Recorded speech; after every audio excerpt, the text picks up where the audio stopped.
ओम सभी को नमस्ते। मंत्रोच्चारण। ओम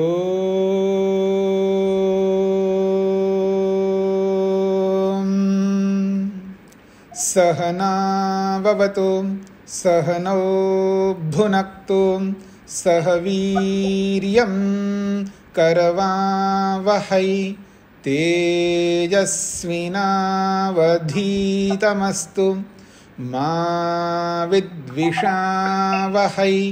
ओम शांतिः शांतिः शांतिः।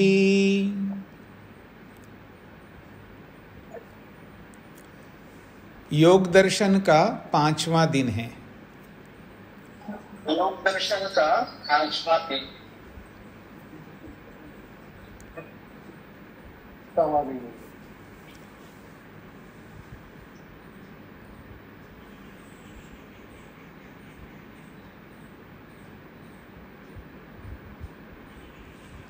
हाँ जी, समाधिपाद का प्रथम सूत्र अथ योगानुशासनम। इस सूत्र का जो भाष्य है व्यास के द्वारा, महर्षि वेद व्यास के द्वारा किया गया, व्यास भाष्य कहते हैं इसको। तो व्यास भाष्य का द्वितीय पंक्ति क्षिप्तम से प्रारंभ होकर के तीसरी पंक्ति में समाप्त हो रही है। क्षिप्तम मूढ़म विक्षिप्तम एकाग्रम निरुद्धमिति चित्त भूमयः। चित्त की भूमियाँ, चित्त की अवस्थाएं, या यूं कहिए मन की अवस्थाएं, मन की स्थितियाँ, अथवा ऐसा भी कह सकते हैं मन इन प्रकारों से कार्य करता है। क्षिप्त होकर, मूढ़ होकर, विक्षिप्त होकर, एकाग्र होकर और निरुद्ध होकर कार्य करता है।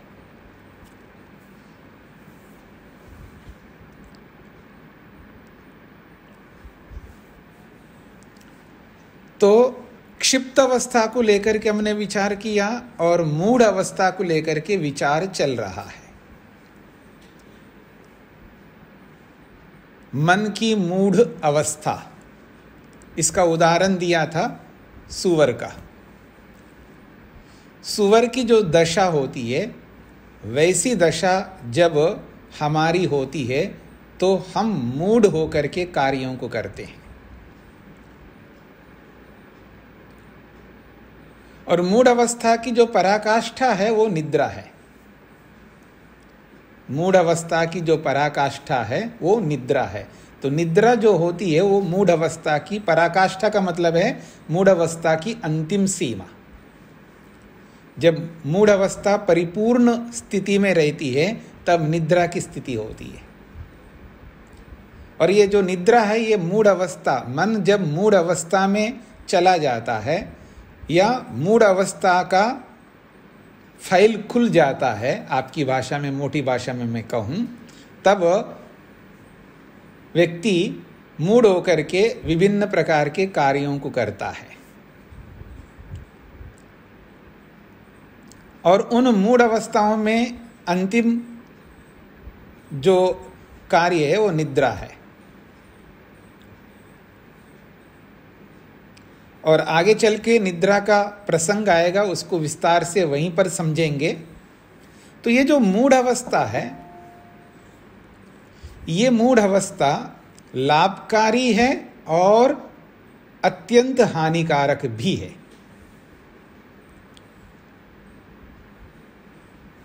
अत्यंत हानिकारक ये मूढ़ अवस्था कब है? जब व्यवहार काल में हमें कार्यों को करना होता है, उस समय मूढ़ अवस्था जो है हानिकारक है। जैसे अभी आप सुन रहे हैं कक्षा को, अब मूढ़ नहीं बन सकते, उबासियां नहीं ले सकते आप। उबासियां जब आ रही, इसका अर्थ है आप अब मूढ़ अवस्था में चले गए। आप बैठे बैठे ऊँघ रहे हैं तो समझ लेना आप मूढ़ अवस्था में चले गए।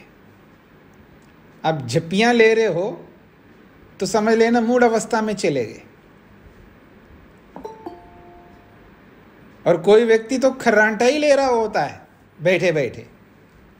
ये सारी अवस्थाएं जो है मूढ़ अवस्था है।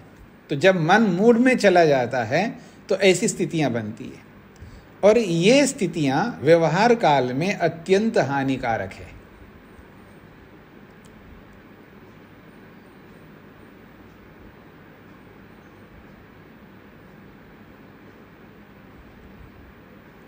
और व्यवहार काल में कभी कभी लाभकारी भी होता है। सामने वाले व्यक्ति को हम नहीं सुनना चाहते हैं, फिर भी बोला जा रहा है, बोला जा रहा है, बोला जा रहा है, रुकता ही नहीं है। आप देखेंगे कई बार व्यक्ति बोलता ही जा रहा है, सुनाता ही जा रहा है। सामने वाला सुनना नहीं चाहता है, पसंद ही नहीं करता वो सुनना, लेकिन फिर भी बोला जा रहा है। अब उसको सीधा सुनने वाला सीधा नहीं बोल सकता। अलग अलग संबंध होते हैं लोगों के, अपने अपने संबंध होते हैं, और उन संबंधों के लिहाज से वो बोलते नहीं है, लेकिन वो मूड बन करके वो प्रतिक्रिया अभिव्यक्त करते हैं। आदमी उबासी लेने लगता है वहाँ पर, इससे पता लगता है कि अब ये सुनना नहीं चाह रहा है। तो अब वो कोई ऐसी स्थिति उत्पन्न करके वो ये जताता है कि मैं इंटरेस्टेड नहीं हूँ, मैं आपकी बात सुनना नहीं चाहता हूँ, फिर भी आप जबरदस्ती सुना रहे हो। तो ऐसी परिस्थिति में व्यक्ति को उस परिस्थिति से हटने के लिए व्यक्ति ऐसी क्रियाएं करता है जो समय व्यर्थ करने वाले होते हैं, और अनेक बार जो है मना करने पर भी बोलने लगते रहते हैं। तो ऐसी परिस्थिति में व्यक्ति कभी ऐसा करता है तो वहाँ पर ये लाभकारी है उस व्यक्ति के लिए। लेकिन जहाँ बहुत विशेष बात हो रही हो, आप सत्संग में बैठे हैं, सत्संग सुन रहे हो, वहाँ आप ऐसा नहीं कर सकते। या आप किसी अध्यापक के समक्ष बैठ करके कोई कक्षा पढ़ रहे हो, वहाँ आप ऐसा नहीं कर सकते।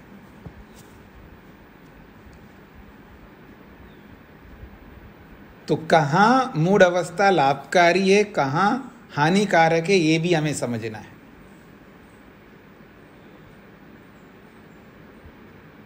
तो इन मूढ़ अवस्थाओं से बचना है तो व्यक्ति को सावधान रहना होता है, और वो सावधानी नहीं बरतता व्यक्ति, वो सावधानी नहीं रखता है। कारण कोई भी हो, आप बहाने नहीं बना सकते जी रात को नींद नहीं आई थी इसलिए मैं को थोड़ा नींद आ रही है। तो पहले उस नींद को पूरा करो। आप बैठे क्यों फिर आप यहां पर? जैसे उदाहरण के लिए बस उठाया आदमी और उठ करके बैठ गया ध्यान में, उपासना में, और नींद आ रही है। वो क्यों खाना पूर्ति करना चाहते हो आप? पहले सो जाओ ना आप। अगर नींद नहीं आपकी पूरी नहीं हुई है, पहले नींद को पूरी करो। नींद को पूरी करो फिर बैठ जाओ। जिस कार्य को आप करना चाहते हो उसको दत्तचित्त होकर के उस कार्य में ही लग जाइएगा। शास्त्रीय सिद्धांत ये कहता है कि तन मना, जब कोई कार्य करते हैं हम उसमें मन लगा करके बस वही कार्य करना, दूसरी क्रियाएं नहीं कर सकते। ये ऐसा जीवन नहीं बिता सकते आप। खा भी रहे हो, टीवी भी देख रहे हो, खा भी रहे हो, पता नहीं मोबाइल भी देख रहे हो, खा भी रहे हो, पता नहीं क्या क्या काम कर रहे हो। ये कौन सा जीवन है आपका? और ऐसा कर करके व्यक्ति अपने मन को इतना चंचल बनाता है, मन को इतना अनियंत्रित करता है, उसका मन उसके नियंत्रण में नहीं रहता है, और वो व्यक्ति आवश्यकता पड़ने पर अपने मन को अपने अधिकार में रख करके कार्यों को संपन्न नहीं कर सकता।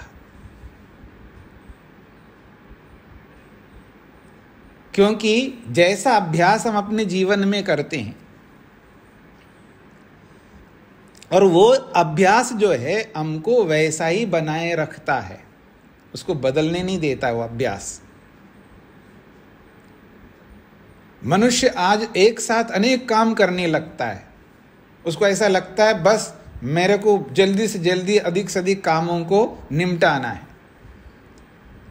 और वही व्यक्ति जब ध्यान में बैठता है तो उसका ध्यान बिल्कुल नहीं होगा, वो ध्यान कर ही नहीं सकता। फिर भी कर रहा है वो तो दिखावे के लिए बहुत कुछ कर सकता है व्यक्ति की। दिखाना एक अलग होता है, एक्चुअल में वास्तव में करना अलग होता है। तो इसलिए एक समय एक कार्य करना है। ये तब संभव होता है जब हम व्यवहार में अपने आप को इस परिस्थिति में चलाना होता है। तो ये जो मूढ़ अवस्था है, ये मूढ़ अवस्था एक है शारीरिक दृष्टि से अपने आप आती है। जब रात होने लगता है, रात होने लग रही है, अब दिन जा रहा है और रात हो जाती, तो शरीर के अंदर मूढ़ अवस्था अपने आप आ रही होती है, मन के अंदर भी आ रही होती है। जब सोने का समय हो जाता है, जो प्राकृतिक दृष्टिकोण से, तो वो मूढ़ अवस्था आ रही होती है, वो एक स्वाभाविक रूप से आ रही होती है। तो उस स्वाभाविक रूप से आने वाली अवस्था को नियंत्रित करके रखता है व्यक्ति। अब वो जो नियंत्रण है वो सीमा तक करना होता है। जैसे सायंकाल होते ही मूढ़ अवस्था आ रही होती है, लेकिन वो मूढ़ अवस्था इतनी हानिकारक नहीं होती है, उसको नियंत्रित करके रखता है व्यक्ति। क्योंकि शरीर में परिवर्तन होता ही है और वो परिवर्तन को वो नियंत्रित रखता है। मूढ़ अवस्था अत्यंत हानिकारक वाली बात नहीं है। अत्यंत हानिकारक तब होगा जब उसको हम नियंत्रित नहीं करते, और अत्यंत हानिकारक होते हुए भी अत्यंत लाभकारी भी है, लेकिन उसका प्रयोग करना आना है। अभी सोने का समय हुआ नहीं है, एकदम शाम होते ही हम नहीं सोते हैं ना, बहुत सारे कार्यों को करते हुए सोते हैं, पर लेकिन सोने की भी एक सीमा होती है कि ऐसा नहीं कि आप अधिक से अधिक जागते रहेंगे। नींद आ रही है फिर भी उसको रोक रोक करके कार्यों को करते जा रहे हैं। कोई भी कार्य करे उसकी भी एक सीमा होती है ना। तो एक सीमा तक शरीर विज्ञान की दृष्टि से जहाँ जब सोना है, शरीर को अब इतना ही काम करना है, इसके आगे करेंगे शरीर स्वस्थ नहीं रह सकता है। शरीर को ध्यान में रख करके, जीवन को ध्यान में रख करके, अपने उद्देश्य को ध्यान में रख करके कार्यों को करना होता है। जीवन के लिए कार्य होते हैं, कार्यों के लिए जीवन नहीं होता है। लेकिन आज का व्यक्ति जीवन को कार्यों के लिए बना है, इसलिए ये सारी समस्याएं आती है। तो उनको नियंत्रित करके, अपनी मूढ़ अवस्था को नियंत्रित करके, एक सीमा तक उसको व्यवस्थित करके अपने कार्यों को करता है, फिर समय पर सो जाता है, तो उसको अच्छी नींद आ जाती है। नींद का अच्छा आना ये बहुत जरूरी है। ठीक से, व्यवस्थित ढंग से, परिपूर्णता से उचित नींद लेना शरीर के लिए अत्यंत आवश्यक है। और उस समय पूरे मूड होकर के व्यक्ति सोता है, यानी उस मूड अवस्था का परिपूर्णता से वो प्रयोग करता है। जैसे आप में से भी सुना होगा, कोई कहता है, देखो जी मेरे कोई समस्या नहीं होती है, मैं लेट जाता हूँ तो अच्छी नींद आ जाती है, मेरे को कोई परेशानी नहीं होती है। और बहुत सारे लोगों को कहते हुए आप सुनेंगे, जी नींद नहीं आती है, नींद नहीं आ रही है। अब जब नींद नहीं आ रही है तो उसके पीछे एक बहुत बड़ा कारण है अनियंत्रण। अपने आप पर नियंत्रण नहीं है। उसको नींद लानी है, मन पर नियंत्रण नहीं है, फिर अलग अलग विचारों में जाता है, इतनी वृत्तियां उत्पन्न करता है व्यक्ति, फिर वही चिंता में चला जाता है, जिसको आप चिंता कहते हैं, टेंशन कहते हैं। कोई डिप्रेशन में जाएगा, तनाव में, दबाव में चला जाएगा, उसके मन पर नियंत्रण नहीं होता है। उस स्थिति में फिर हानि, अलग प्रकार की बहुत सारी हानियां हो जाती है। तो इसलिए अपनी अवस्था पर, अपने मन पर नियंत्रण रखना है। ये योग यही सिखाता है, कब कौन सी अवस्था का किस रूप में प्रयोग में लाना है, ये हमें समझना होता है। स्वाध्याय करते जाइएगा, धीरे धीरे आपको समझ में आएगा कि कब किस अवस्था को कहाँ कैसे प्रयोग में लाना होता है।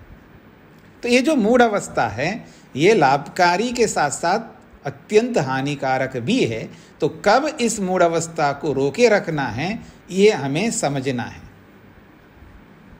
और कब इसका प्रयोग करना है, ये भी समझना है। और समझकर इसका प्रयोग करेंगे तो ये हानिकारक नहीं होगा, क्योंकि अवस्था है, मन की है, और जो है उसको आप सर्वथा रोक नहीं सकते।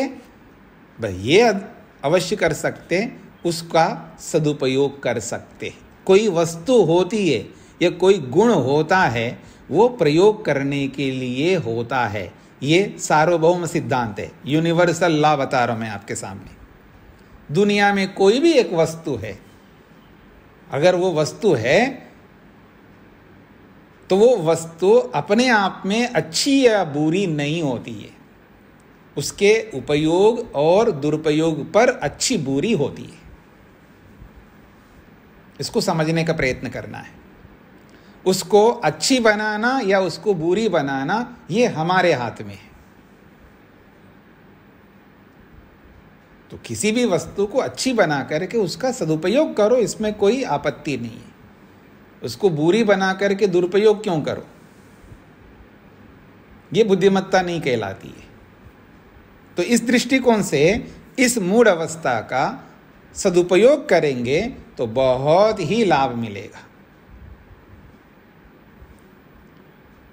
और जब वो सदुपयोग नहीं करता है तो मूढ़ अवस्था में रह करके सुअर की तरह रहता हुआ वो निठल्ला बन करके, उद्यमहीन, पुरुषार्थहीन बन करके समय बिताता रहता है, समय को व्यर्थ कर रहा होता है। उसका विशेष उद्देश्य नहीं होता है, उसका कोई बहुत बड़ा लक्ष्य नहीं होता है, बस यूं ही जीवन को बिता रहा होता है। और फिर वो व्यक्ति जीवन में कल्याण की ओर आगे नहीं बढ़ पाता है। इन बातों को समझना है।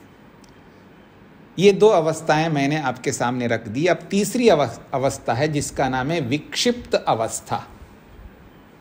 पहले शब्द को समझने का प्रयत्न करते हैं कि यहाँ जो शास्त्र में योग की भाषा में जिसे विक्षिप्त कहते हैं और लोक में बोलचाल में जिसको आप विक्षिप्त कहते हैं, दोनों में जमीन आसमान का अंतर है। पहले इस बात को समझना है। जो लोक में जिसको विक्षिप्त कहते हैं वो बिल्कुल अलग अवस्था है, वो विक्षिप्त नहीं है। यहाँ पर पहले दिमाग में इस बात को लाइएगा। लोक में जो विक्षिप्त कहते हैं वो आप सब समझते हैं, पागल व्यक्ति आप कह सकते हो, जिसको आप कहते हैं जिसका दिमाग का स्क्रू ढीला है, ऐसा आप बोलते हैं मोटी भाषा में, या अलग अलग शब्दों से आप उसको बताते हो। वो जो विक्षिप्त अवस्था है वो बिल्कुल अलग अवस्था है। उस अवस्था की कोई चर्चा नहीं यहाँ पर, ना उस अवस्था की चर्चा मैं करने वाला हूँ। यहाँ विक्षिप्त किसको कहते हैं इसको समझ लीजिएगा। विक्षेप और विक्षिप्त, पहले विक्षेप को समझना। विक्षेप का अर्थ होता है व्यवधान। व्यवधान, कोई कार्य चल रहा है, कोई काम कर रहे हैं, उसमें बीच में जो व्यवधान उत्पन्न होता है उसको विक्षेप कहते हैं। बाधक तत्व को विक्षेप कहते हैं। बाधक जो होता है उसको विक्षेप कहते हैं। जैसे आप पढ़ने में बैठ गए, पढ़ने लगे और घंटी बज गई और घंटी के कारण से व्यवधान हो रहा है, तो घंटी क्या हुआ है? वो विक्षेप है। आप पढ़ने लग रहे हैं अथवा आप शांत होकर के कुछ सोच रहे हैं, कोई जोर जोर से बोलने लगा, तो वो जोर जोर से बोलना वो विक्षेप है। इस तरह का बहुत सारे व्यवधान उत्पन्न होते हैं हमारे व्यवहार में, और वो पता नहीं कितने प्रकार के व्यवधान होते हैं। दुनिया भर के व्यवधान होते, वो सारे के सारे विक्षेप है। और उन विक्षेपों से जब हम विचलित हो जाते हैं, अनियंत्रित हो जाते हैं, तो उसको विक्षिप्त कहते हैं।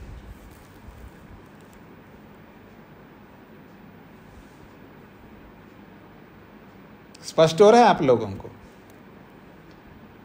विक्षेप बाधक तत्व को कहते हैं। उस बाधक तत्व से जब हम विचलित हो जाते हैं, उससे प्रभावित, विचलित का मतलब है उससे प्रभावित होते हैं, हम अपने मन को उस विक्षेप में लगाते हैं। जो कार्य हम कर रहे हैं, जिसमें हमारा मन लगा हुआ है, वहां से मन को हटा करके उस विक्षेप में हम लगाते हैं। यह है विचलित होना। जब ऐसा विचलित हो जाते हैं तो हमारा जो मन जिसमें लगा हुआ है, किसमें लगा हुआ? समाधि में लगा हुआ है, साक्षात्कार कर रहा है, वहाँ पर दर्शन कर रहा है किसी भी विषय का, रूप का, रस का, गंध का, स्पर्श का, क्योंकि हम अपने मन को इन्हीं में तो लगाते हैं, इन्हीं का तो दर्शन हो रहा है और उनमें लगाए हुए होते हैं। फिर ये जो व्यवधान उत्पन्न होते हैं, उन व्यवधानों के आने पर हम अपने मन को वहां से हटा करके फिर उस व्यवधान में लगाते हैं। तो ये है विचलित होना। और इस विचलित अवस्था के कारण से हमारा जो दर्शन है, हमारा जो साक्षात्कार चल रहा है, वहां पर हम जिसमें मन को लगा रहे थे, उससे हम हट जाते हैं और उस अवस्था को विक्षिप्त अवस्था कहते हैं। और ऐसा प्रातःकाल उठने से लेकर के रात्रि में सोने तक इतने विक्षिप्त अवस्थाओं से युक्त हम रहते हैं, इसकी कोई सीमा नहीं है। ये अनलिमिटेड है। बिना सीमा के हम इतने विक्षिप्त होते जाते हैं, इतने विक्षिप्त हो जाते हैं कि इसकी कोई सीमा नहीं है। हर कार्य में हम विक्षिप्त हो रहे होते हैं, प्रत्येक कार्य में। आप देखेंगे प्रातःकाल से सायंकाल तक प्रत्येक कार्य में विक्षिप्त हो रहे होते हैं। पर वो जो विक्षिप्त होने का जो उसकी अवधि है, वो कम ज़्यादा होती है।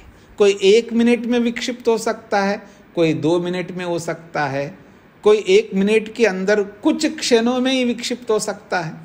1 मिनट में तो 60 सेकंड होते हैं ना, 10 सेकंड में ही विक्षिप्त हो सकता है, कोई 20 सेकंड में हो सकता है, कोई 30 सेकंड में हो सकता है, कोई 50 सेकंड में, कोई पूरा 1 मिनट में विक्षिप्त हो सकता है, 2 मिनट में हो सकते हैं, 5 मिनट में हो सकते हैं। तो वो जो अवधियां हैं वो बहुत अलग अलग है।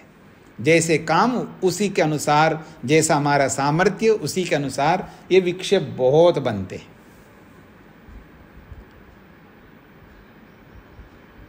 आप किसी विषय को लेकर के बैठे हैं या कोई कार्य कर रहे हैं, वह उस काम को करते करते बीच बीच में आप अपने मन को दूसरी चीज़ों में लगा रहे होते हैं, वो सारे विक्षेपों में लगा रहे होते हैं।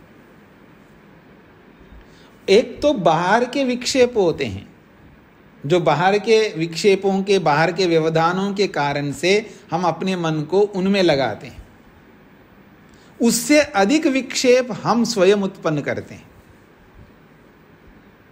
समझने का प्रयत्न करिएगा। विक्षिप्त अवस्था को आपके सामने रख रहा हूं। एक तो बाहर के विक्षेप है, किसी ने घंटी बजा दी है, किसी ने बोल पड़ा, किसी ने आवाज लगाई, किसी ने कुछ कर दिया, किसी ने कुछ कर दिया। हाँ, तो बाहर के विक्षेप बहुत सारे अलग अलग होते हैं, उनके कारण से हम विक्षिप्त होते हैं। तो बाहर के जो विक्षेप है वो वैसे बहुत होते हैं, लेकिन अपेक्षा से जो अंदर के विक्षेप है, जिनको हम स्वयं उत्पन्न करते हैं, वो बहुत अधिक होते हैं।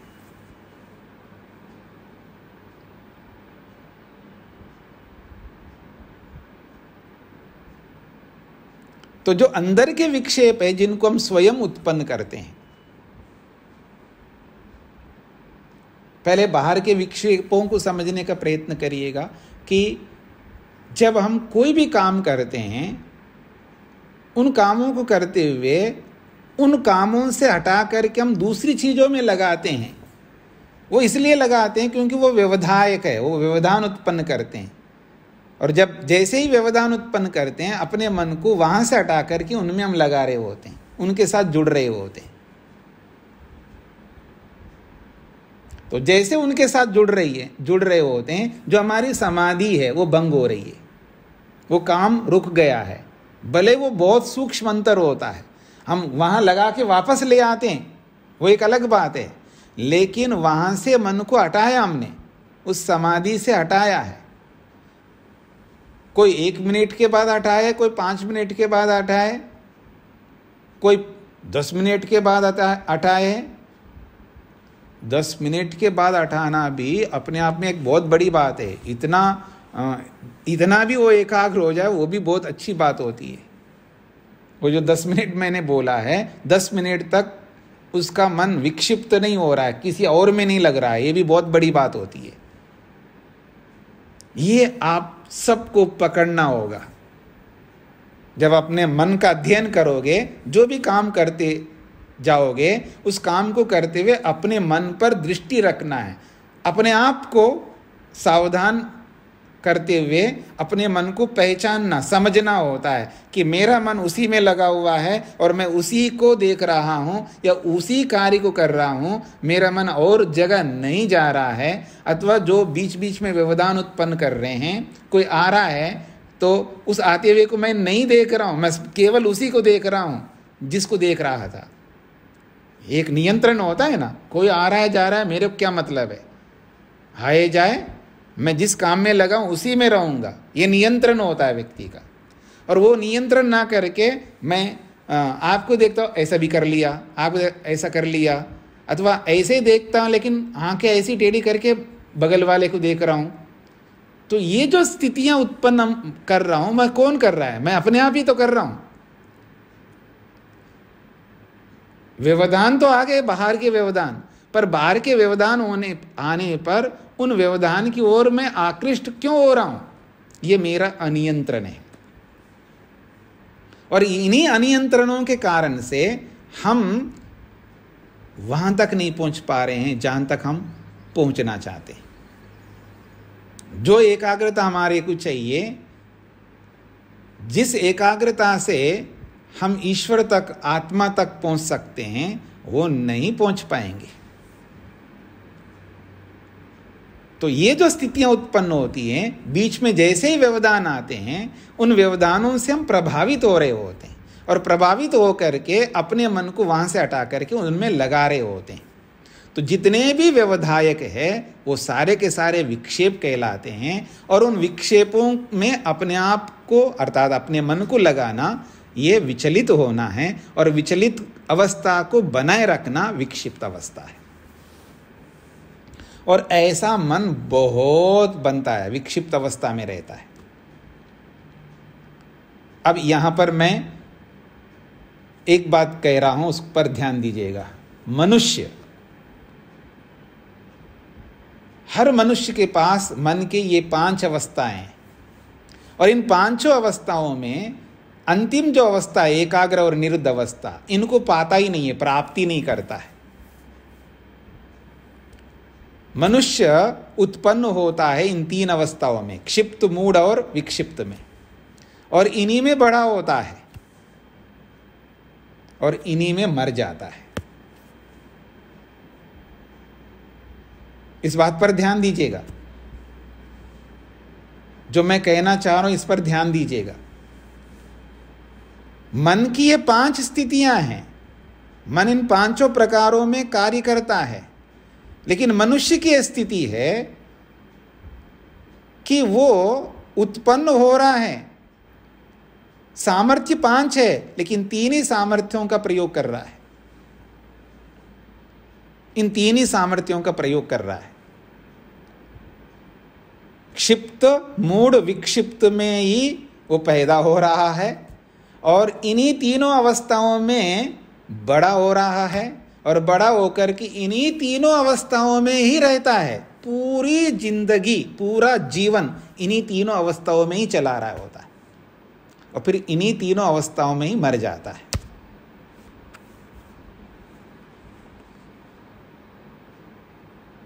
और ये जो विक्षिप्त अवस्था है, ये जैसे विक्षिप्त आप क्षिप्त अवस्था है, बंदर की तरह मनुष्य बनता है तो एक प्रकार का नहीं होता है ना, सब अलग अलग प्रकार के बंदर हैं। अर्थात हर मनुष्य की बंदरपन अलग अलग प्रकार की है, उसकी पर्सनालिटी है, उसका जो ज्ञान का स्तर है, उसके जो कर्म का स्तर है, उसका उपभोग का स्तर है, उसका परिवेश है, ऐसे बहुत सारी चीज़ें, उन सब के आधार पर उनका जो बंदरपन है बिल्कुल एक दूसरे से अलग अलग होते हैं। और वो असंख्य, अनकाउंटेबल है, गणना नहीं कर सकते, इतने प्रकार है उसके। ऐसे ही मूढ़ अवस्था के भी ऐसे ही अलग अलग प्रकार है, बहुत अंतर होता है, सूक्ष्म अंतर होता है। जब इनको पकड़ने लगेंगे तो धीरे धीरे हमको बहुत सारे प्रकार हमारे सामने आएंगे। देखो मैं किस प्रकार की मूढ़ अवस्था में हूँ, किस प्रकार की क्षिप्त अवस्था में हूँ और किस प्रकार की विक्षिप्त अवस्था में हूँ, ये हमें पकड़ना है। तभी तो इनसे बाहर निकलेंगे हम, तभी तो हम इनको नियंत्रित कर पाएंगे, इनको अपने अधिकार में करेंगे। ये है जीवन जीने की, इसको कहते जीवन। नहीं तो आदमी भेड़ चाल की तरह चल रहा होता है, उसको वास्तविक जीवन का एहसास ही नहीं हो पाया। मैं नहीं कह रहा हूं ये सारी बातें, ये सब योग कह रहा है, याद रखना। कभी आप ये मत समझना कि क्या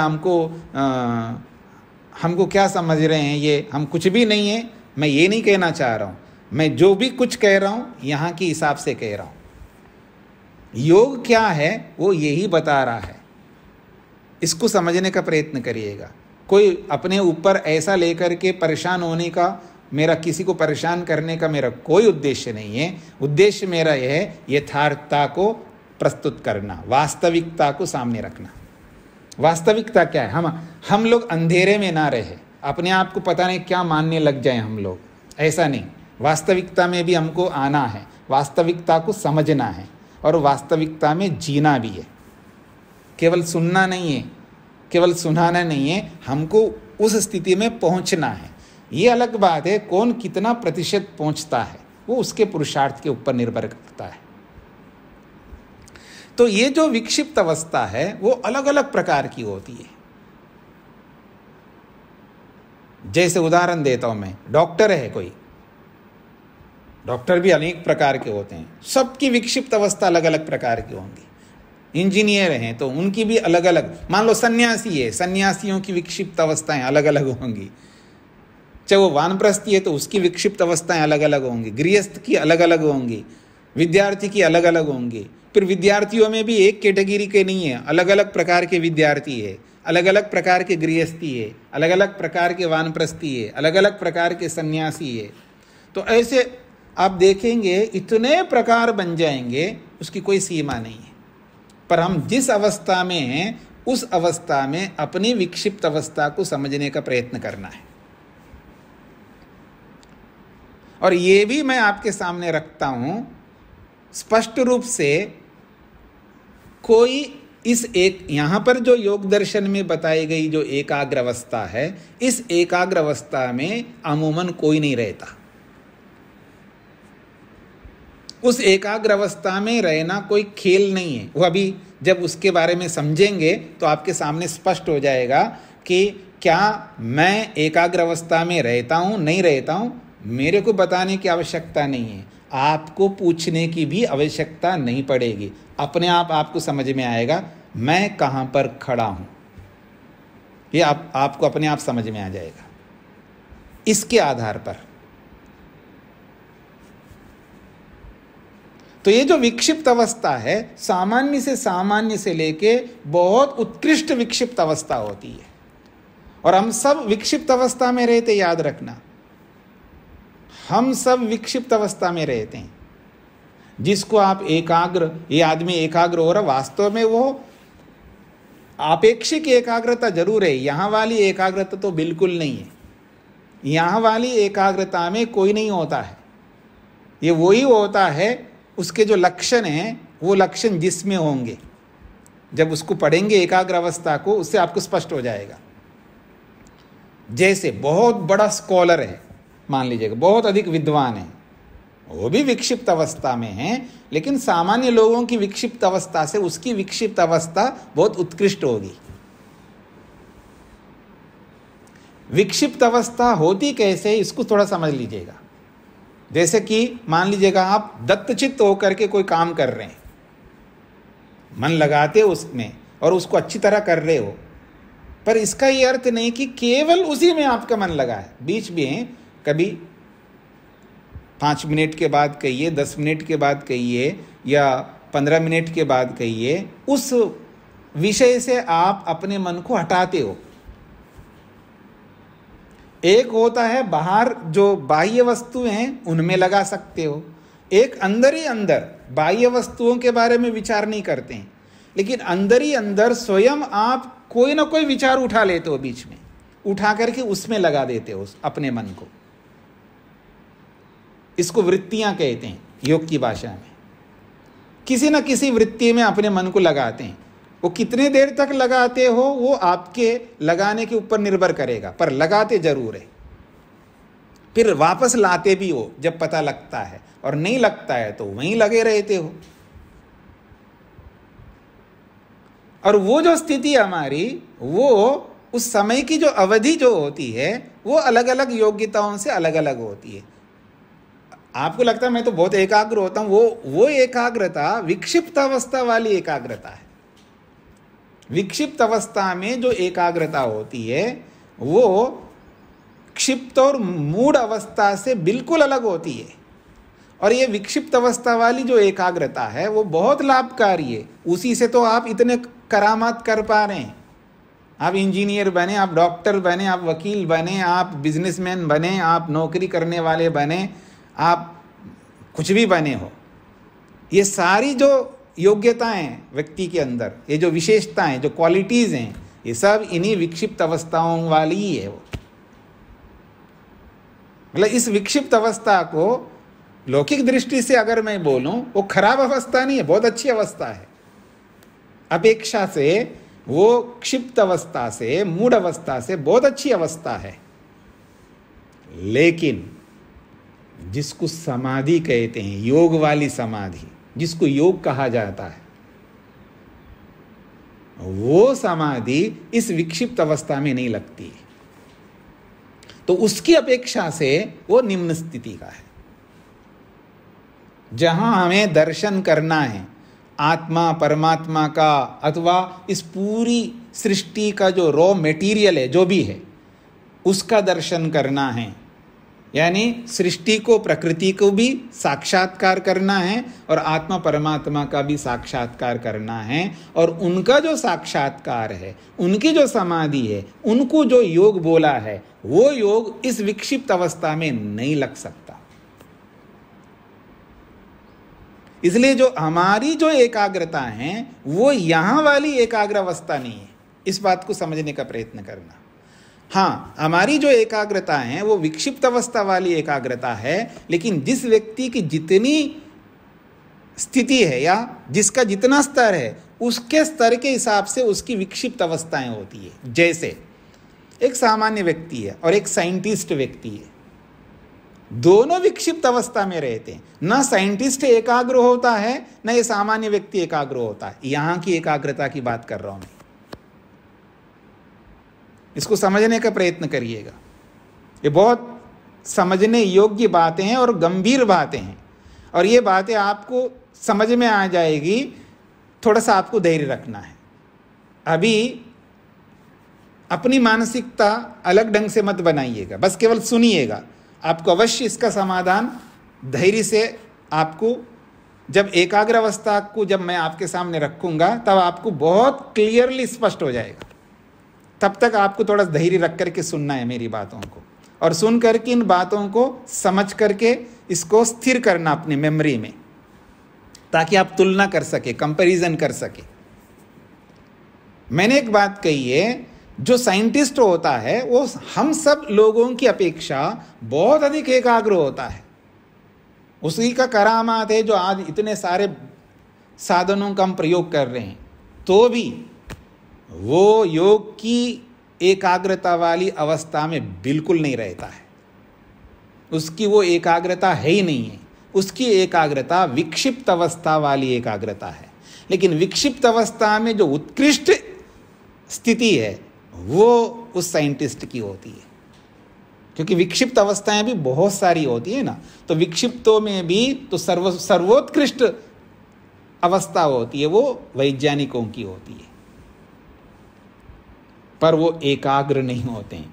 अर्थात योग की जो एकाग्रता है उस एकाग्रता में नहीं होते हैं। लौकिक भाषा वाली एकाग्रता में होते हैं, इसमें मेरे कोई आपत्ति नहीं है, क्योंकि लौकिक एकाग्रता में सर्वाधिक एकाग्र होते वो लोग, इसलिए तब इतने बड़े खोज करके अच्छे अच्छे साधनों को उन्होंने हमारे सामने परोसा है।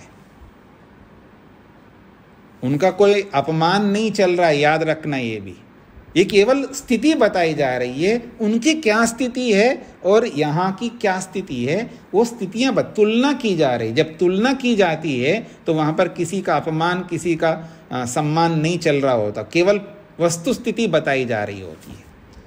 अब बताने वाले के ऊपर जरूर निर्भर करता है, इन बातों को अगर द्वेषपूर्ण होकर के कोई बताए या वस्तु स्थिति के रूप में प्रस्तुत करे, ये प्रस्तुतिकरण में पता लग जाएगा आपको, प्रस्तुत करने वाला कैसे प्रस्तुत कर रहा है,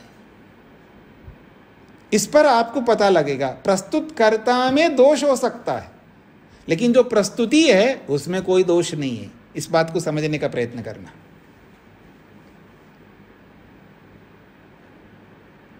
तो ये जो बड़े बड़े लोग हैं, बड़े बड़े स्कॉलर हैं, आप में से भी कोई इंजीनियर, कोई डॉक्टर, कोई कुछ अपने अपने विषय के विशेषज्ञ होंगे, आप एक्सपर्ट्स होंगे, और आपकी वो कुशलता जो है बिना एकाग्रता के नहीं आई होगी। लेकिन वो जो आप सबकी एकाग्रता या मेरी एकाग्रता या जिस किसी की भी एकाग्रता है, ये सब विक्षिप्त अवस्था वाली एकाग्रताएं हैं।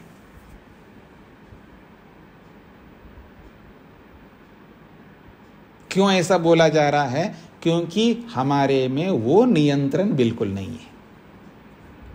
कौन सा नियंत्रण?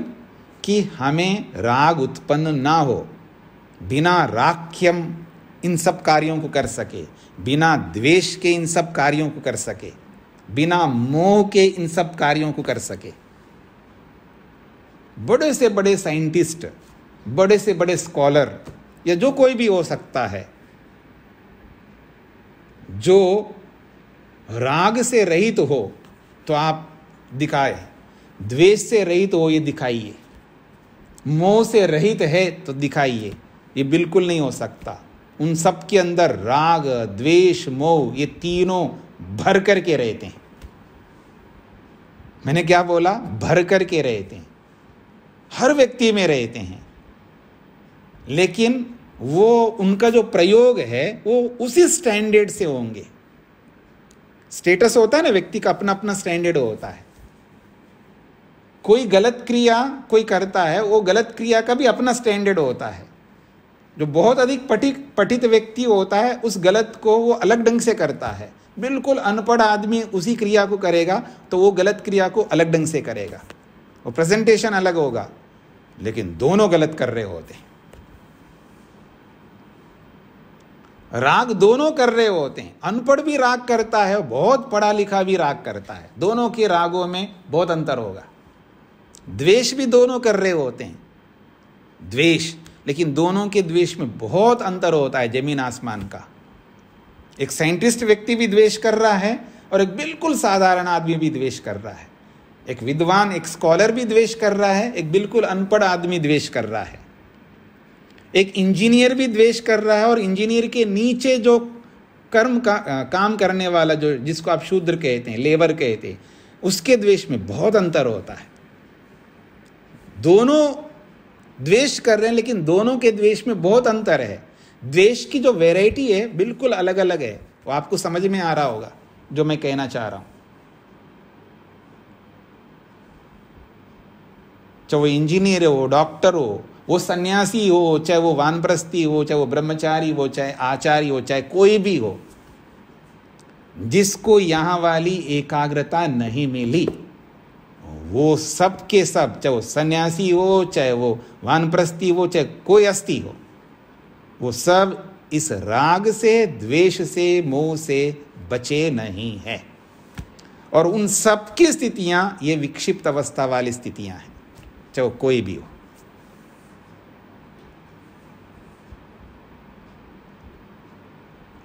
हाँ, पर इस विक्षिप्त अवस्था में बहुत बड़े बड़े काम हुए हैं, वो होते भी हैं, होते रहेंगे, पर उससे मनुष्य का जो प्रयोजन है उस प्रयोजन की पूर्ति नहीं होती है। जो अंतिम प्रयोजन है जिसको हम कहते हैं आत्मा और परमात्मा का दर्शन, वो नहीं हो पाता है। बाकी लौकिक सारे प्रयोजनों की सिद्धि होगी। लोकेशना की भी पूर्ति बहुत अच्छे ढंग से हो सकती है, पुत्रेशना की पूर्ति भी बहुत अच्छे ढंग से हो सकती है, और वित्तेशना की पूर्ति भी बहुत अच्छे ढंग से हो सकती है, लेकिन ईश्वरेशना की पूर्ति नहीं हो सकती है। इन स्थितियों में रहते हुए कभी ये सुना ये शब्द ईश्वरेशना? ये महर्षि स्वामी दयानंद सरस्वती प्रयोग करते हैं इस शब्द का। लोकेशना, वित्तेशना, पुत्रेशना, ये 3 एशना हैं, इनके बारे में आपने बहुत सुना होगा, लेकिन ईश्वरेशना, ये ईश्वरेशना की पूर्ति इस अवस्था में कभी नहीं हो सकती। ईश्वरेशना का मतलब है ईश्वर को पाने की चाह। जैसे वित्तेशना में धन को पाने की चाह होती है व्यक्ति में, और वो मेहनत करता है और धन को पा लेता है, तो वित्तेशना को पूर्ण कर लिया उसने। और लोकेशना की चाह होती है, मेरा सम्मान होना चाहिए, मेरी वाहवाह होना चाहिए, मेरे को ये मिलना चाहिए, वो मिलना चाहिए, जो अपेक्षा रखता है सम्मान की, अलग अलग प्रकार के सम्मान, अलग अलग रिकॉर्ड्स जो रखता है कि मेरे को ये आदमी रिकॉर्ड करे, ये व्यक्ति मेरे को सम्मान दे, बेटा सम्मान दे, पत्नी सम्मान दे, पति सम्मान दे, कोई भी। तो जो लोकेशना है कूट कूट करके भरी हुई होती है व्यक्ति के जीवन में, और उसकी पूर्ति भी कर लेता है। वित्तेशना की पूर्ति कर लेता है, लोकेशना की पूर्ति कर लेता है, और पुत्रेशना की भी पूर्ति सब करते हैं। पुत्रेशना का मतलब पुत्र की प्राप्ति, ये हर व्यक्ति के अंदर, चाहे वो सन्यासी हो चाहे वो गृहस्थी हो, सबके अंदर होती है। सन्यासी में वो शिष्य के रूप में पुत्रेशना को पूरा करता है, और गृहस्थी जो है पैदा करके पुत्रेशना की पूर्ति करता है, लेकिन पुत्रेशना सभी के अंदर होती है। चाहे वो पुत्रेशना हो, वित्तेशना हो या लोकेशना हो, इन ऐशनाओं की पूर्ति करने के लिए आदमी लगते हैं, जीवन को, सारा जीवन को इसमें झोंकते हैं और इनकी पूर्ति कर लेते हैं। लेकिन महर्षि स्वामी दयानंद कहते हैं ऐसे लोग ईश्वरेशना की पूर्ति नहीं कर सकते। इसलिए कहा जाता है कि यदि आपको आगे बढ़ना है तो संन्यास ग्रहण करो। संन्यास ऐशनाओं की पूर्ति के लिए नहीं होती है। ये अलग बात है, आज का आदमी ऐशनाओं की पूर्ति के लिए संन्यास ले रहा होता है, ऐसा भी होता है, पर यहाँ पर बोला जा रहा है इन ऐशनाओं को समाप्त करने के लिए, इन ऐशनाओं से ऊपर उठने के लिए संन्यास लिया जाता है। फिर वहाँ पर ऐशनाओं की पूर्ति करने की चेष्टा नहीं करनी होती है, उनको रोकना होता है, उनसे दूर भागना होता है, उनसे दूर हटना होता है, उनकी चाह नहीं रख सकता व्यक्ति। तो ये जो ईश्वरेशना है, इसकी पूर्ति, इस विक्षिप्त अवस्था, कितनी बड़ी अच्छी योग्यता है व्यक्ति की। वो पुस्तक लिख सकता है, वो बहुत अच्छा प्रवचन कर सकता है, और बहुत सारे करामात लोग करते हैं, अच्छे अच्छे काम करते हैं, बड़े बड़े काम करते हैं। वो सारे के सारे काम विक्षिप्त अवस्था में हो रहे होते हैं, पर लोक की दृष्टि से वो बहुत अच्छे हैं, पर ईश्वर की प्राप्ति की दृष्टि से, आत्म प्राप्ति की दृष्टि से ये सब व्यर्थ है। इनसे मनुष्य का, आत्मा का जो प्रयोजन है, मुख्य प्रयोजन, उसकी सिद्धि नहीं हो सकती। तो ये है वो विक्षिप्त अवस्था, और इस विक्षिप्त अवस्था को हमें भी समझना है। हम लोग बड़ा अच्छा भला काम कर रहे होते हैं, लेकिन बीच में विचलित हो रहे होते हैं। उस स्थिति को हमें पकड़ना है, कहाँ, कब, किस स्थिति में हम विचलित हो रहे हैं, और वो विचलित होना मेरे लिए कितना हानिकारक होगा, ये हमें समझना होगा। और ये समझ करके ये निरीक्षण परीक्षण निरंतर कार्यों को करते हुए, उठने से लेकर के जब तक रात्रि में सोएंगे नहीं तब तक हमें ये निरीक्षण परीक्षण करना होता है। और इनको निरीक्षण करते हुए अपने आप को इन विक्षेपों से बचने का, इन विक्षेपों को रोकने का प्रयत्न करना होता है व्यवहार में। और जब ऐसा करते जाएंगे तो हमें धीरे धीरे ये एहसास होगा कि मैं अपने मन को कितना नियंत्रण में ला रहा हूँ। ऐसा एक दिन का काम नहीं है, एक महीने का काम नहीं है जो मैं आपके सामने बता रहा हूँ, ना 1 साल का काम है, ना 10 साल का काम है, ना एक जीवन का काम है। ये पता नहीं कितने जीवनों तक ये काम करने होंगे हमको।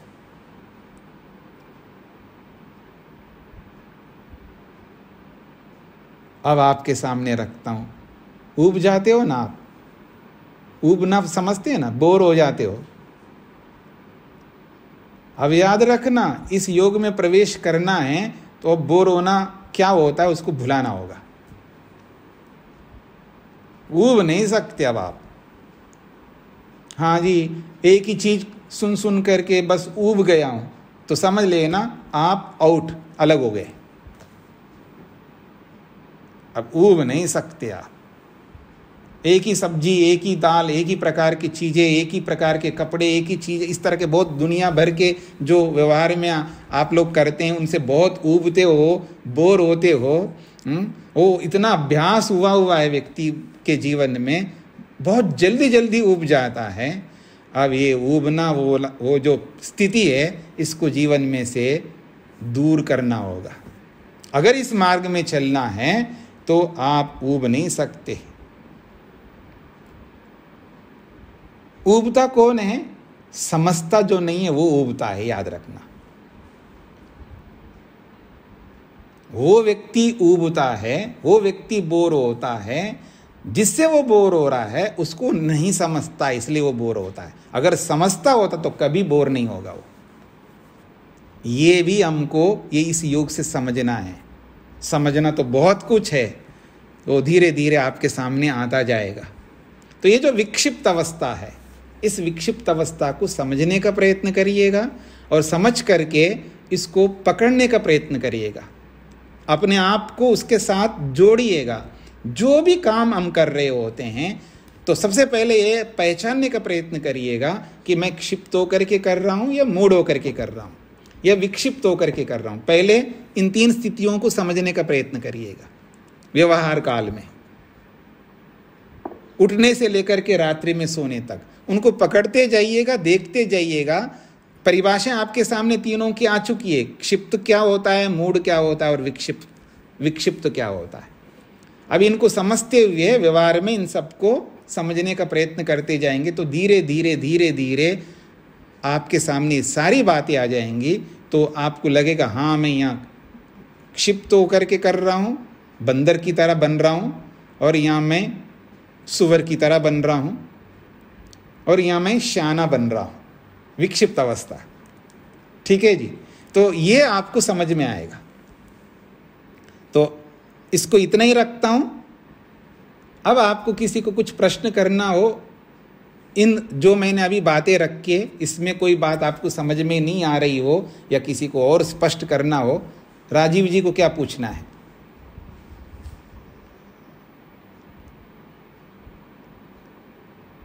शीघ्रता करिएगा, माइक खोलना होगा आपको। स्वामी जी नमस्ते जी। हमारा जो चित्त है वो मूढ़, क्षिप्त और विक्षिप्त में रहता है। मूढ़ तो कुछ क्लियर हुआ अभी तक जैसा मुझे लग रहा है, लेकिन क्षिप्त और विक्षिप्त में कैसे अंतर करेंगे कि क्षिप्त में भी चंचलता होती है और विक्षिप्त में भी हमको लगता है कि चंचलता होती है, तो फिर दोनों में अंतर कैसे करें? हाँ, पहली बात तो हमको ये समझना है कि क्षिप्त अवस्था में मन बहुत शीघ्रता से बदलता रहता है और विक्षिप्त अवस्था में वैसा नहीं बदलता है। वो एकाग्र होकर के पढ़ रहा है लेकिन बीच में घंटी के बजने को रोक नहीं पाया, अर्थात उस विक्षेप के, उस बाधक के आने पर उसे विचलित होकर के घंटी सुनने लग गया, अथवा पढ़ते पढ़ते वो अपने आप को रोक नहीं पाया, किसी और में मन को ले गया। ये कालांतर में होता है, तुरंत तुरंत नहीं होता है। तो क्षिप्त अवस्था में शीघ्रता से मन को बदलता रहता है और विक्षिप्त अवस्था में देर से बदलता है। और वो देरी की अलग अलग हमारी सामर्थ्यों के ऊपर, हमारी योग्यताओं के ऊपर निर्भर करता है। तो विक्षिप्त और क्षिप्त में जमीन आसमान का अंतर है। हाँ जी, विशाल जी को क्या पूछना है? नमस्ते स्वामी जी। स्वामी जी, आपने पिछली कक्षा में बतलाया था कि नहीं, पहली बात तो मैं अब आपका उत्तर नहीं दूंगा। आप अपना वीडियो ऑन करिएगा। नियम बनाया गया है, सभी को अपना वीडियो ऑन करके रखना है। तो पहले आप अपना वीडियो ऑन करिएगा, फिर मैं आपको उत्तर दूंगा। हाँ, अब बोलिएगा। स्वामी जी, चेतन, अवचेतन और अचेतन मन के विषय में बतला दीजिए। ऐसा है, वो भौतिक वर्तमान का जो आधुनिक मनोविज्ञान में इन शब्दों का प्रयोग होता है, और वो आज के मनोविज्ञान को जानने वाले उसकी अपनी एक्सप्लेनेशन देते हैं, किसको चेतन मन, किसको अवचेतन मन, किसको ये जो भी है, वो हमारे इस योग के अनुसार वो परिभाषाएं नहीं चलेंगी। जहाँ वहाँ चेतन, अवचेतन, वो चेतन जो बोलते हैं, वैसे तीन प्रकार से बोलते हैं वो, कॉन्शियस और सबकॉन्शियस और अनकॉन्शियस। तो तीन चीज़ों को लेकर के कहते हैं। तो वहाँ वो तीन ही प्रक्रिया हैं, लेकिन हमारे यहाँ वो 5 हैं, 5 अवस्था हैं। तो जो विक्षिप्त अवस्था है ये कॉन्शियस माइंड, ऐसा आप समझ सकते हो। और जो मूड अवस्था है जो वो है, उसको अनकॉन्शियस समझ सकते हो। और क्षिप्त जो है वो सब कॉन्शियस कह सकते हो। ये मैं एक तुक लगा करके बता रहा हूँ, क्योंकि वर्तमान के मनोविज्ञान और हमारा जो दर्शन का विज्ञान बिल्कुल जमीन आसमान का अंतर है। दोनों का आप कंपैरिजन करके नहीं देख सकते, लेकिन एक मोटे तौर पर आपको मैंने बता दिया। हाँ जी, स्वामी जी। सरस्वती जी को क्या कहना? नमस्ते स्वामी जी। मतलब अभी जो हम आपसे सीख रहे हैं, मतलब पढ़ रहे हैं, तो वो विकसित अवस्था होती है। हाँ, बोलिएगा आगे। हाँ, और अभी हम कुछ गड़बड़ में कुछ काम करते हैं तो क्षिप्त अवस्था में मन रहता है वैसा। और जब हम नींद के लिए जाते हैं, निद्रा के समय होती है, तो मन कुछ अलग अलग सोचती है। मतलब अभी किसी ने कुछ बोला तो उसके बारे में हम सोचते रहते हैं। तो कोई मतलब कुछ तो बिना कुछ सोचे कुछ बोलते हैं, तो उसके बारे में सोच के हम दुखी होते हैं। तो वैसा अवस्था मूड अवस्था होती है। नहीं, आप बिल्कुल थोड़ा सा पटरी से उतरते जा रहे हैं। समझने का प्रयत्न करिए। जब बंदर की तरह कोई आदमी काम करता है, चाहे बूढ़ा आदमी करें या आपकी अवस्था वाले करें या मेरी अवस्था वाले करें या किसी भी आश्रमी, किसी भी व्यक्ति, हर व्यक्ति क्षिप्त अवस्था में रहता है किसी न किसी अंश में। तो जब शीघ्रता से काम करने लगता है, एक होता है धैर्य से।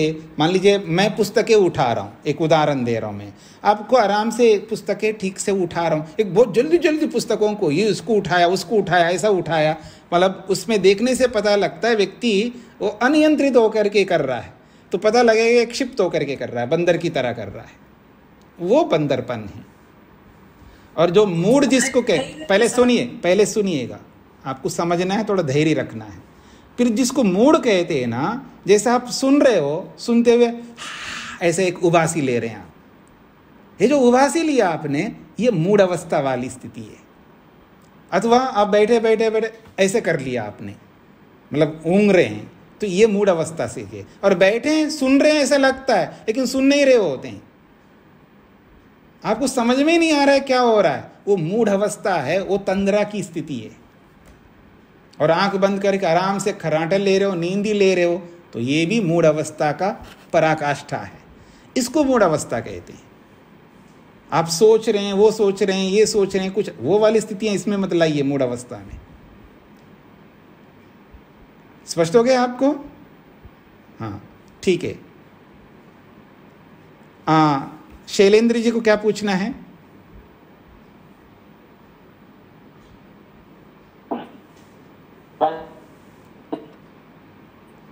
हाँ, आपकी समस्या, आपका इंटरनेट जो है ना ठीक नहीं होता, आपकी आवाज़ नहीं आती है क्लियरली। अपने इंटरनेट को ठीक रखिएगा, तभी मैं आपकी आवाज़ सुन सकता हूँ, क्योंकि आपका जो है कट कट करके आवाज़ आती है जब भी आप बोलते हैं। हाँ, एक बार बोल के देखिएगा।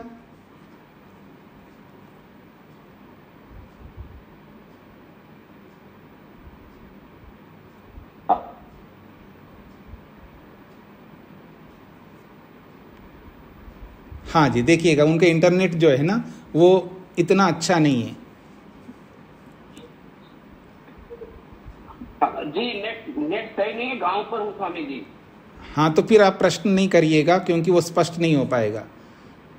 अभी तो सुनाई दे रहा था। एक छोटा सा प्रश्न जी, हाँ। तनाव की स्थिति में स्वामी जी कौन सी अवस्था होती है मन की? अब सुनाई दे रहा है मेरे को, फिर बोलिएगा। मेरा प्रश्न है, तनाव की स्थिति में मन की कौन सी अवस्था होती है? तनाव अलग अलग प्रकार के होते हैं, एक प्रकार का तनाव नहीं होता है, अलग अलग प्रकार के तनाव होता है। तो जिस तनाव को आप बताएंगे, वो परिस्थिति बताओगे तो मैं बताऊंगा ये मूढ़ अवस्था वाला तनाव है, ये क्षिप्त अवस्था वाला तनाव है, ये विक्षिप्त अवस्था वाला तनाव है। तनाव भी अलग अलग अवस्थाओं से युक्त रहता है। वो उदाहरण से पता लगेगा कि वो उदाहरण से पता लगेगा, तब वो बताऊंगा मैं। ये जो व्यक्ति है ये क्षिप्त अवस्था में वो तनाव में है, और ये व्यक्ति मूढ़ अवस्था वाला तनाव में है, ये व्यक्ति क्षिप्त अवस्था वाला तनाव में। वो उदाहरण से पता लगेगा। तीनों अवस्थाओं में तनाव उत्पन्न होता है। ऋचा जी को क्या पूछना है? स्वामी जी नमस्ते।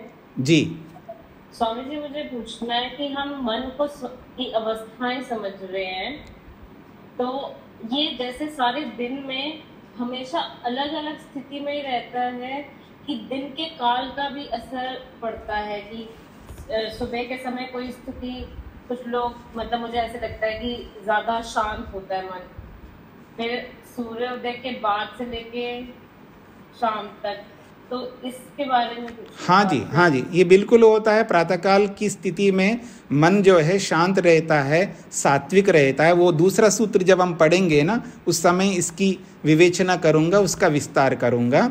बिल्कुल प्रातःकाल का समय मन अलग प्रकार का होता है, और दिन के समय में मन अलग प्रकार का होता है, रात्रि के समय मन अलग प्रकार का होता है। वो जब वस्तु का स्वरूप बताएंगे ना, यहाँ मन की अवस्थाएं चल रही है, मन की जो क्वालिटीज़ हैं, मन जो कार्य करने की जो क्वालिटी है, उसके जो प्रकार है, मन के द्वारा किए जाने वाले कार्यों के प्रकारों की चर्चा हो रही है अभी। और जब दूसरा सूत्र आप पढ़ेंगे, वहाँ पर मन के स्वरूप पर चर्चा होगी। मन का क्या स्वरूप है? वो वस्तुआत्मक स्वरूप है, ये गुणात्मक स्वरूप चल रहा है अभी। तो आपके प्रश्न का उत्तर जो है दूसरे सूत्र में आएगा जरूर। धृति जी को क्या पूछना है? समय हो गया आपका वैसे। नमस्ते स्वामी जी। हाँ जी, मुझे वो शब्द के बारे में थोड़ा डाउट था, बट अभी तक ने प्रश्न किया तो क्लियर हो गया जी। अमित जी को क्या कहना है? माइक बंद है आपका। क्या तेजी से दौड़ लगाना या सूर्य नमस्कार करना तेजी से, क्या वह क्षिप्त अवस्था? हाँ जी, जहाँ भी शीघ्रता से काम होते हैं वो क्षिप्त अवस्था में ही होते हैं। पर पहले इस बात को क्लियर कर लीजिएगा, क्षिप्त अवस्था में होना अच्छा भी होता है और बुरा भी होता है। तो कौन सा क्षिप्त कार्य अच्छा है, कौन सा बुरा है, ये पता लग जाता है। धन्यवाद। जो भी जितने भी कार्य शीघ्रता से होते हैं, जितने भी कार्य हो, वो सब क्षिप्त अवस्था में ही होते हैं। तो इसको यहीं पर विराम देता हूँ। ममता जी को क्या कहना है? स्वामी जी नमस्ते। स्वामी जी, तंद्रा का मतलब क्या है? तंद्रा का मतलब होता है, जैसे आप बैठे हुए हैं, सुन रहे हैं ऐसा दिखता है, लेकिन सुन नहीं रहे होते हैं। अगर आपसे हाँ जी आपको समझ में आया, आप उत्तर नहीं दे रहे हैं, बैठे हुए हैं, उत्तर नहीं दे रहे हैं, क्योंकि आपको समझ में नहीं आ रहा है, क्योंकि आपकी जो मन की स्थिति है वो मूढ़ अवस्था में चली गई। तो मूढ़ अवस्था में जब जाता है व्यक्ति, वो सुन नहीं पा रहा होता है। तंद्रा की स्थिति में उसको कुछ समझ में नहीं आता, जिसको आप मोटी भाषा में, इसको कुछ पल्ले नहीं पड़ रहा है, ऐसी स्थिति में रहता है। वो सुन रहा है ऐसा दिखता है, लेकिन सुन नहीं रहा होता है। तो मन की ऐसी स्थिति जब आ जाती है, उसको तंद्रा कहते हैं। और विस्तार फिर कभी कभी निद्रावस्था में मैं करूंगा इसको लेकर के, तो इसको यहीं पर विराम देता हूं। ओम शांति शांति शांति ही। सभी को नमस्ते।